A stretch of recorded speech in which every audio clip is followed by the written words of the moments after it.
ជំរាបសួរបងប្អូនចិត្តតាញាតិញោមពេលបរិស័ទចិត្តឆ្ងាយទាំងអស់គ្នានេះជាទេសភាពនៅសហរដ្ឋអាមេរិកនៅមាត់សមុទ្រហើយកុមារនៅរដ្ឋវ៉ាស៊ីនតោនជាស្អាតបងប្អូនចិត្តតាញាតិញោមបានឃើញទស្សនានៅសកម្មភាពរូបភាព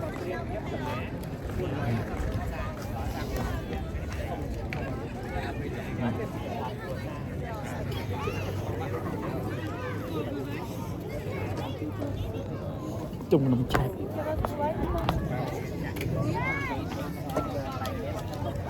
សកម្មភាពបងប្អូនញាតិតាញាតិញោម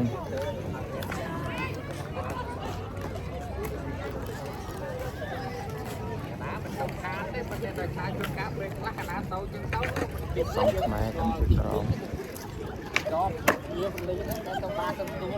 ទស្សនានៅរូបភាព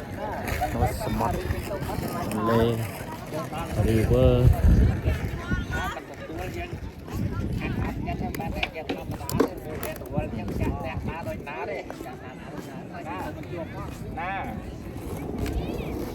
យើងទៅគេអីមនុស្សមកទេយើងមានតែមកប្រទេសចឹងតែចឹងមានពេលណាមកជួបពេលម្នាក់ពីរនាក់នោះបាទតែធម្មតាទៅជួប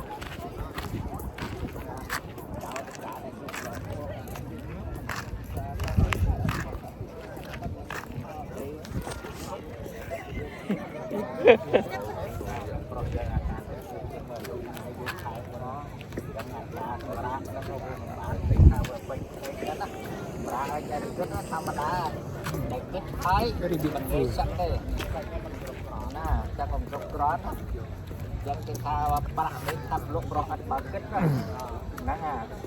ហើយក្នុងកម្ពីធម្មបាតគេថាយកវិញគាត់ដាក់ដើមទៅឆ្ងាយដល់យក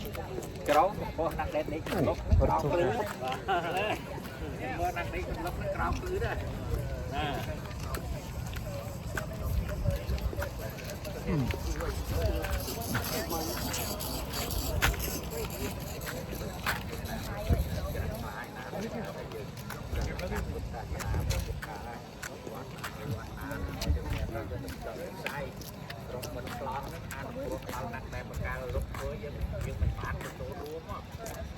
ណា